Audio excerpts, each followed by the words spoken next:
नमस्कार मित्रांनो, MS आणि रिपोर्ट या यूट्यूब चॅनलमध्ये मी अमोल आपल्या सर्वांचं स्वागत करतो. मागच्या व्हिडिओमध्ये आपण काउंटी आणि ॲव्हरेज या दोन फॉर्म्युलेविषयी जाणून घेतलं होतं. आज आपण पाहणार आहोत लेफ्ट आणि राईट हे दोन फॉर्म्युले पाहणार आहोत. त्यासाठी आपण एक टेक्स्ट घेऊया. मुंबई या टेक्स्टमध्ये जर आपल्याला एक नंबरचं कॅरेक्टर जे M आहे हे जर आपल्याला सेपरेट करायचे असेल तर त्यावेळेस आपण लेफ्ट हा फॉर्म्युला वापरतो. किंवा एखाद्या टेक्स्टमधून जर आपल्याला लेफ्ट साईडचे 1, 2 किंवा 3 नंबरचं कॅरेक्टर किंवा XYZ जर नंबरचं कॅरेक्टर जर आपल्याला वेगळं करायचं असेल तर त्यावेळेस आपण लेफ्टचा फॉर्म्युलाचा वापर करतो. एक्झाम्पल म्हणून पाहूया आपण = लेफ्ट. सुरुवातीला आपल्याला विचारत आहे तो फॉर्म्युल्यामध्ये टेक्स्ट कुठला आहे, तर टेक्स्ट आपल्याला मुंबई आहे. आणि कोमा दिल्यानंतर आपल्याला विचारत आहे नंबर ऑफ कॅरेक्टर्स कुठला आहे. आता नंबर ऑफ कॅरेक्टर्स हे ब्रॅकेटमध्ये असल्यामुळे ते आपल्याला कंपल्सरी नाही आहे. म्हणजे ज्यावेळेस फॉर्म्युल्यामध्ये ब्रॅकेटमध्ये जर कुठलं कंडिशन दिलेलं असेल तर ते आपल्याला कंपल्सरी नसतं. त्यामुळे आपण ते स्किप करूया आणि ब्रॅकेट कंप्लीट करूया. एंटर.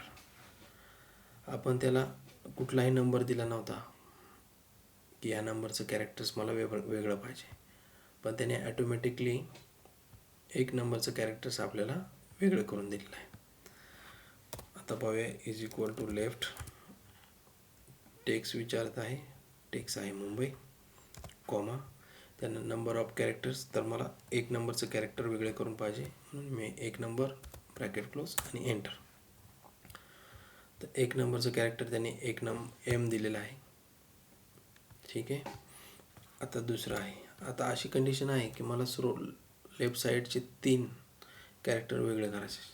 त्यावेळेस मी कसं करणार, = लेफ्ट, टेक्स्ट सिलेक्ट केला, कॉमा, 1, 2 आणि 3 नंबरचे कॅरेक्टर्स पाहिजे. सुरुवातीचे 3 कॅरेक्टर पाहिजे. मग मी कसं करणार, 3 ब्रॅकेट क्लोज आणि एंटर. अशा पद्धतीने मला मुंबईमधील 3 कॅरेक्टर्स वेगळे करून दिलेले आहे. अशाच पद्धतीने जर मला राईट साईडचे 3 किंवा राईट साईडचं 1 नंबरचं कॅरेक्टर्स जर घ्यायचं असेल तर त्यावेळेस मी कसं करणार, तर त्यावेळेस मी करणार आहे राईट फॉर्म्युलेचा उपयोग.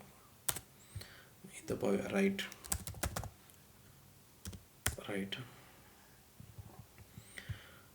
आता सुरुवातीला आपण नंबर ऑफ कॅरेक्टरचा डिटेल्स न देता पाहूया राईट.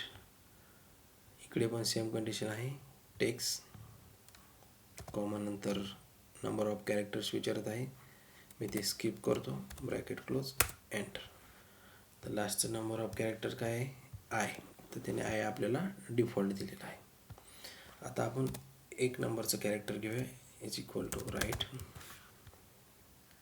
टेक्स्ट आहे मुंबई, कॉमा, एक नंबरचं कॅरेक्टर 1 ब्रॅकेट क्लोज आणि एंटर. तर त्याने डिफॉल्ट पण एक नंबरचं कॅरेक्टर देतो आहे. आणि ज्यावेळेस आपण नंबर इनपुट करतो 1 त्यावेळेस बी एक नंबरचा I हे आपल्याला सेपरेट करून दिले. आता लास्टचे मला BAI हे जर सेपरेट करायचे असेल तर त्यावेळेस मी यूज करणार राईट. टेक्स्ट आहे मुंबई, कॉमा, सेकंड आहे नंबर ऑफ कॅरेक्टर्स, मला लास्टचे 3 पाहिजेत म्हणून 3 ब्रॅकेट क्लोज आणि एंटर आणि बाय. अशा पद्धतीने आपण राईट आणि लेफ्ट या दोन फॉर्म्युलेविषयी जाणून घेतलेलं आहे. जर आपल्याला एक दुसरं मोठं टेक्स्ट पाहायचं असेल तर ते पण घेऊया आपण. त्याच्यामध्ये घेऊया कम्युनिकेशन. आता हे मोठं टेक्स्ट आहे. ठीक आहे. या टेक्स्टमध्ये पण आपण यूज करून पाहूया. सुरुवातीला पाहूया राईट, सुरुवातीला लेफ्ट. आता कम्युनिकेशनमध्ये मला COM पहिले 3 अक्षर जर सेपरेट करायचे असेल तर मी यूज करा इज इक्वल टू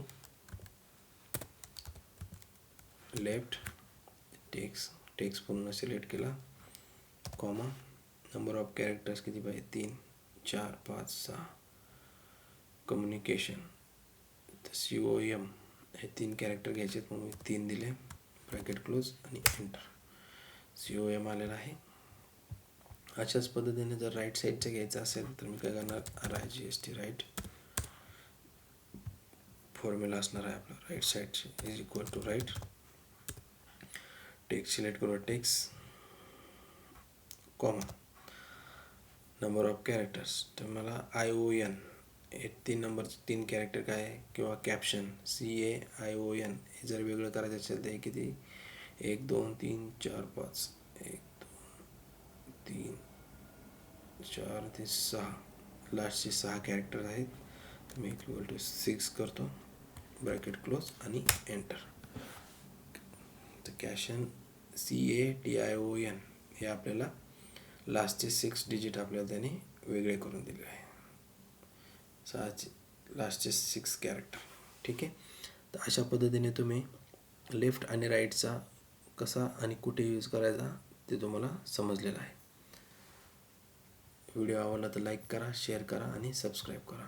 धन्यवाद.